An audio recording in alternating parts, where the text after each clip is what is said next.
Hey guys, it's Carnifex, another Nerd This video. Today we are going into the next installment in the Ability Upgrade series where I go over all of the race factions in Dragon Champions and break down how valuable are the individual upgrades on each of their abilities.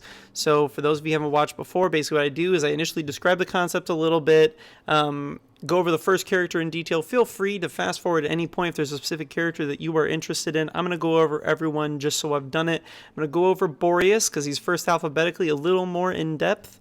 And then we're just going to go, right along, moving right along. Because when you've done a few of these, you've done a few of these. So initially we're going to see some not so great value in his basic. That's not because his basic is terrible, actually. It's just because the value we get out of the upgrades is not so good. The bleed that we get from his A2 is really what he's about. His A3 has some great synergy with Kagi, but even then it's good on its own. And then the ability 4 is a little more susceptible to his team comp, but even though he frequently does just make sense to run with Pride anyway. So let's go into it. 3, 2, 2, 2, 3. Boink. Where are you at? Oh, link will be in the description to the spreadsheet for those who just want to look at it and don't even want to hear me talk. That don't bother me. Now, pretty poor damage scaling. If the target has lowest health, it's going up by pretty similar increments the entire time with really increasing cost. And the basic ends up just not as not as power. Like I just did the Orcs video. Zera's over 300. Circumstantially, he can do 250. Where you at, Bori? Now, he has pretty good damage overall, so that's part of the reason why they'll tend to balance out if a character has good raw stats with the ability percent damages. The damage percent increases for that ability. Moving on, we already looked at this one, 4455, 44545. Anywho, solid, not anything to write home about. Single target damage increases, good, solid. He's mainly about adding the bleeding to synergize with Revel, and kind of like himself just because he does physical damage, but there's not a ton of physical damage dealers on the Pride faction that you're actually going to use other than Borean Revel, so that's what you're looking at. But if you're, for example, and this is the reason why I'm doing this video next, for people who are looking at, now that we know Pride's going to be used for buff, how should I build peeps? I've built my Borea a bit because I plan on using him for buff. So next one gets a 45325. So little turn meter can be a lot. It depends. If you can get this out before the next team, that's the sooner you get haste out. So that's even more speed advantage you're going to be getting as that other Bori waits to hit the speed, waits to hit full turn meter so he can use this. And again, it's for that's for 7 green scrolls. Damage increase. This is the main thing we care about. At that point, it's not terrible, but it is pretty negligible to continue adding the turn meter until you can get to haste. Obviously giving it to Bori himself is awesome. If you also give it to Kagi, one of the main things about Kagi is that his haste to the entire team doesn't come until really mid-game for an arena fight, and so you can help Kagi get there a lot sooner, which is going to help out the team overall. That's where you get a lot of added benefit from that. And again, given Kagi this, if you have him go right before Kagi, that means his AoE is going to have damage increase and crit damage increase applied as well, which is not bad. One of the reasons why Kagi is no longer the ignorable character on that faction is he actually has pretty solid damage. And we are going to have a justification for a couple of justifications now for having a developed Pride team. So again, similar scaling to where we've seen with other characters, the 11123% for all Pride. If Kagi is on the battlefield, they both get armor increase, so nothing impacts that for what goes on if the damage increases. So this is a good ability if you run it with Kagi, because Bori and Kagi are two of the characters you're probably going to want to target to actually try and eliminate early on. So this helps kind of deter that or just kind of prevent it, period. Some value, and again, if he's running it on a full Pride team, then this is not 10%, right? This is 50%. Now we've gone into Bori a little more in depth, we're going to start hammering people a little faster.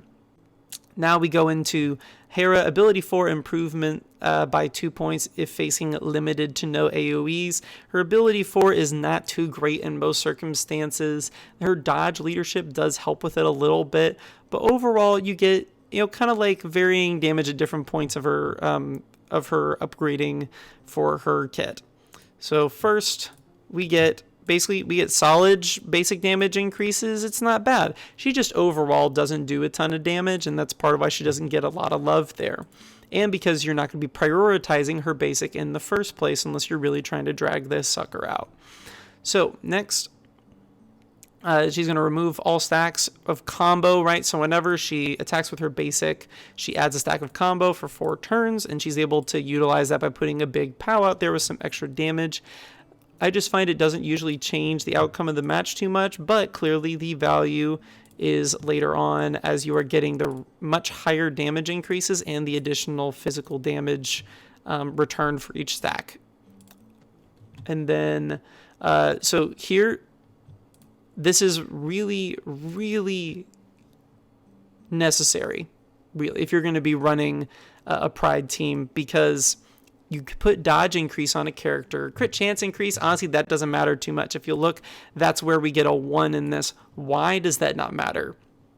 Because who are you going to be using this on? This is going to be a character that you essentially want to get attacked. You're going to be using this on Salvador. And ideally, if at least whenever he uses the first time, you're going to be using on Salvador, you're going to increase his dodge chance to about 45% at that point, depending, again, what runes or buffs may be flying around. But what's giving him some crit chance matter? It really doesn't matter. You're not going to put this on Revel, like right before he goes, just give him the increased crit chance. I mean, you could if you knew it was going to be game over whenever he did that. But Revel and Bori combo is only going to be putting out 3 stacks of bleed whenever it comes. That's not like an overpowered, like, Snorri and Revel and Hard Orc combo to where you get like 7 to 8 of them. It's just not the same game. So usually, at least early on, you would want to use it on her, although later you certainly could use it on someone like Revel for the increased crit chance. It's all flat. She gets some increased turn meter if she doesn't get hit. Now, how this reads, right? If Hera doesn't take damage for a turn, she gains visibility for 1 turn at the end of her next turn. So she does not gain this at turn 2 if she's not hit at turn 1. So basically you have 2 turns to start hitting her. There's a lot of AoEs flying around in the metas. I just find this is pretty unlikely to happen. Now, if you have a lot of control and you're able, obviously this keeps the control, but you already had it. If you're able to get this to a point to where she's never going invisible and to where there isn't taunt up with Salvador, you already had a lot of control in the first place. It makes it easy to roll people, I guess, but I just don't see a ton of value in building that past the initial bits where maybe you get a couple increases to turn meter. Now this, getting the taunt to last 1 more turn, obviously massive. She's giving that pre-taunt to Salvador. Invisibility lasting for herself and other, or like Inara. That's great. A damage increase to the allied Pride fighters. That's going to help out Revel a lot because he gets to have that damage increase for his second turn. And then the increased chances of dodge. These are all really good. These are all pretty good. Someone could argue with me that they would give that a 3 and that they would give a 4 to the ability level 5. They could. And I wouldn't fight that, but overall it's worth maxing. If you're going to run Pride, you pretty much got to run max on that. The Revel lead does not compare at all. Circumstantially, there could be some benefit, but really, just no. Now, Kagi gets out of the doghouse because, 1, he actually does do some decent damage. You're going to keep on fiddling around with me? He does do some decent damage, but also, in addition to us needing a Pride team to go after buff, and Kagi is very farmable, not terribly hard to gear, Battlegrounds is going to be a place where Pride is going to find a real home and a real good value, and so you want to have your Kagi ready to go for that. Kagi and Bori make a nice wombo combo, 4-3-5-5-4-4. Now, Kagi is super glass cannon. He does not have much survivability, but this hitting twice can actually result in some huge hits whenever he crits. So even though this damage percent looks bad, he gets a lot of magic damage boost by the end, and he has a decent amount of magic damage natively just whenever you gear him up. I haven't done it yet, but he is one of my projects. Trust me, he's one of the guys that I'm occasionally like adding a level to and adding gear to in order to get those dailies completed. The double attack can really mess people up. I've seen people put up 20k hits with him in the raid on crits. If you do 2 of those, that's 40.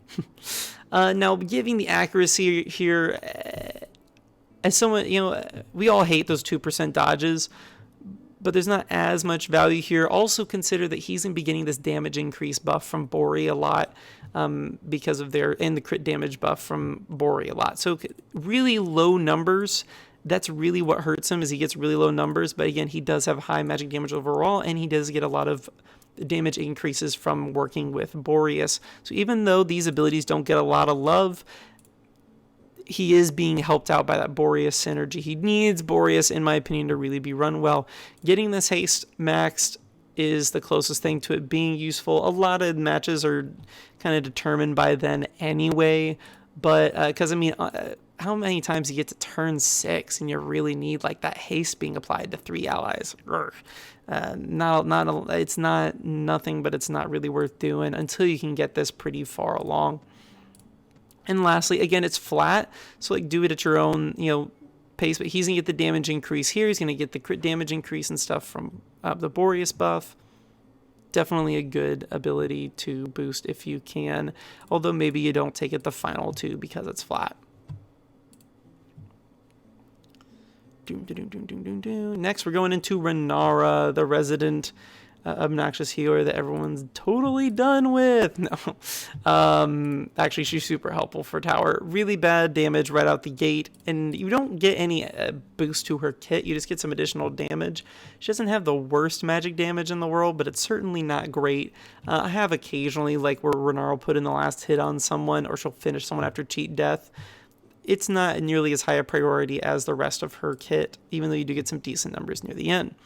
Boosting this AoE, massive. Having the regen last for another turn is really significant whenever you get to her passive. She's a healer. It's what she does. It's not the highest numbers you get with an AoE heal, but it's certainly not bad. Resurrects a random ally with 10% of their health and applies regen to them over 2 turns. Eventually gets more health. The reason why that's not as valuable later on is because the cooldown is so late. You have to wait really long. But now this you can use on turn 2. That means they wipe out like someone like Shadar really early. Like boom, bring him back. He's in. More doom. Boom, really back. He's in with just maybe a little bit of time lost. Giving the increased health is definitely valuable because this is a character that just died. Like you want to have them have as much survivability as possible, so either her or another healer can come back around and top them off at full health. This is a really, I was one of the people saying her passive needs to be reworked. She is not that great until you rework this passive. There was a great rework that was applied. One of the few ways that you can regenerate shields, and she does it passively. So it's not a ton, but it really can add up whenever you are trying to do those tower runs. I gave it a 5-4-4-3-3 because more often than not, just a little bit of shields is not bad, but you do need to have the max health before you can even get the shields. It's worth doing. These 3s are not saying it's not worth doing. It's just, again, prioritization, right? Getting a little bit of shields recovery in there is a good thing, and being able to keep them topped off with health. All right. Moving on. Who's my next victim? Right, so as you can see, Voiren is the ignore at all costs character for the Pride faction going into Revel.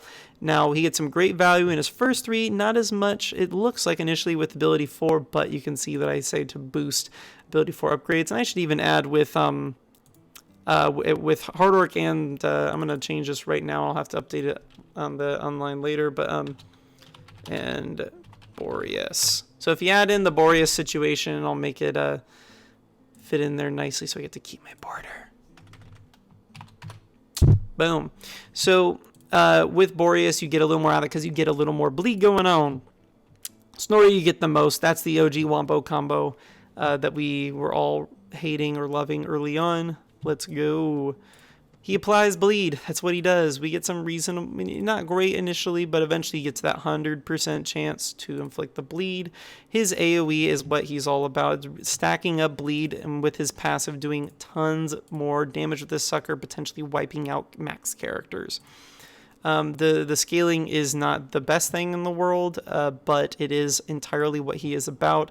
Now, having this max can be really useful, particularly for raid scenarios. And I would assume for whenever we see buff, because it'll allow him to cycle through his abilities faster. That's the main build, as well as put on some good single target damage. Passive doesn't scale it's scaling.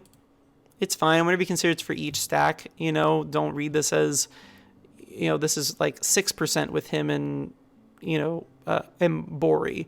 This is 15% with him and Bori that's getting added. So, 60% more damage if you're running with Bori for each total, just for that first turn. And then his leadership is not so great. Given a bunch of max health, the Pride survivability is not as much about health, although they do have a great healer with Inara, so it's not devoid of value.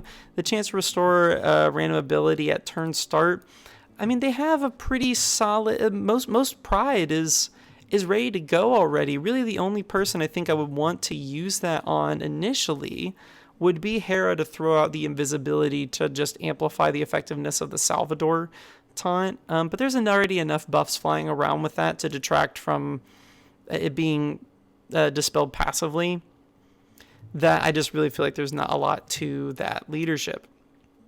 Our last three, we got three, right? Yeah. We got Salvador, and then we have our ignorable character, and then we have our raid-only pretty much character. So Salvador, unless we're forced to, like we just were in a tournament, you are only going to be running him with Hera. He is way too slow to be used for anything else. This is what his speed is at with I don't have incredible speed runes on him, but look, I have a 9 and a 23 on him, and he's still just so slow. He's actually under 100 without runes. That's really slow.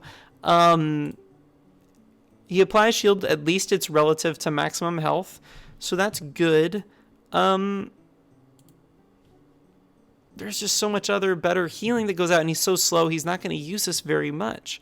He's not going to use this till turn 3 if you have him built on either offense or defense. Really nice damage scaling. He just doesn't do damage, and you're not going to put damage runes on him. That is not his job. So put into it a little bit, why not? But really, again, a lot of times you won't even be using that on turn 1 anyway. Gain Steel Shell for 1 turn. That's fine, but we want to get to a point to where we are getting this for 2 turns, right? So that's where you get it here. This is not a very good increase. This is great because the debuff ability is going to last for 2 turns, even though there's still not a high chance of it. Steel Shell lasts for 1 more turn, which is great. Now we start reducing this cooldown to the point where we can use it on turn 1. Here we can use it on turn 3, which means we'd kind of have to like stagger out to where we would use like our taunt on turn 2 and this on turn 3. But by then, a lot of the good abilities have already gone out. Or maybe people just had a chance to dispel his taunt before then and go after people. You really do want to max that if you're going to be using this character. And then finally, you pretty much only run him with all Pride anyway. It scales, fine initially, and then late gets really, really hard. So again, the value is in the late end of it. Now we go on to our ignorable Voiren. Now, why is Voiren ignorable? He has good synergy with Yogi, but he is squishy as crud. His abilities just aren't that great and don't provide... applying poison is just not like a meta debuff in any way, shape, or form. Very, very ignorable. At the top, you get an 80% chance to apply poison to the target for 2 turns, so very similar to Venomate, right? Increased chance to deal damage to the target if they're poisoned. So you would use this on turn 1 and apply 1 or 2 stacks of poison, and then potentially do more damage with this. He also poisons the target again, so adds more poison. It's good that it does that, but there's not a lot that matters with poison. Now here you might say, oh, but look, and I haven't been into that early because I got a lot of shards from packs for Voiren. Can potentially do a lot of piercing damage, which ignores enemy armor. So for someone, for example, like Tromgar or Salvador, that's certainly someone, a tank he would be better at beating than some other ones. But he's so squishy. This doesn't matter until turn 3. There's some good like cooldown synergy there. We really need a lot of bleeding going on, and you can just go around the tank and just dispel. Really lame, flat chances to apply an additional stack of poison instead of one. Getting to a point of 30% that is just so unreliable. Voran is not worth it. Now, Yogi is very, very, very circumstantial. It's really hard to fit him into a Pride team right now with the comps as they are because of the Kagi and Boreas synergy. If you don't have Kagi built and you did build the Yogi for the raids, he's someone you could throw in. Just overall, to me, it's not quite the place for him. He really shines in raid. Everything shines in raid. Look, he's applying slow. See, we don't even care about this. Look, I give that a 2 because we don't even care about this. How many times is he going to attack a poison enemy? None, because you're not going to be using freaking Voran. You're not going to be using him with like Venomate or something weird unless it's one of those really odd, like kind of like solo comps. No. Increased chance to slow, making it last 2 turns, massive. Only attacking 3 people and really not doing much additional damage. No, sorry, this one does attack everybody. My bad. This one does attack everybody. This is not a 3 AoE. 100% 110 to the others. This is all about the blind. And initially, we're not getting anything with the blind. Then we get the blind target for 1 turn, blind up for 2. I could have just as easily given those all 1s because you're not going to use it until you can apply blind. There's no point. It's better to reapply slow on a character with him than to do that AoE just for damage. Going on to his A3, giving some turn meter, great, but it's flat additions, and then we get to restore an additional turn of the random ability. That's what the mojo's all about. Now, finally, this, yes, if Voran's on the battlefield, then both of them, so he could potentially be giving himself 60% potency, but he doesn't have no potency to begin with. And you can just give him like an offset and a primary. You don't need him for damage. All you need him for is potency. So give him a speed set, give him a potency, subset, and give him a primary. You don't need it. You don't need to build this out all the way. Although getting some free potency is great because it'll reduce how much you need to care about that whenever you are ruining him for the raid. So that is the, ooh man, we got a new lap record. That is the Pride faction for you. As always, feel free to reach out if you got specific questions or comment, and I will respond to them as I am able. Other than that, hope y'all have a good one and look forward to the next video.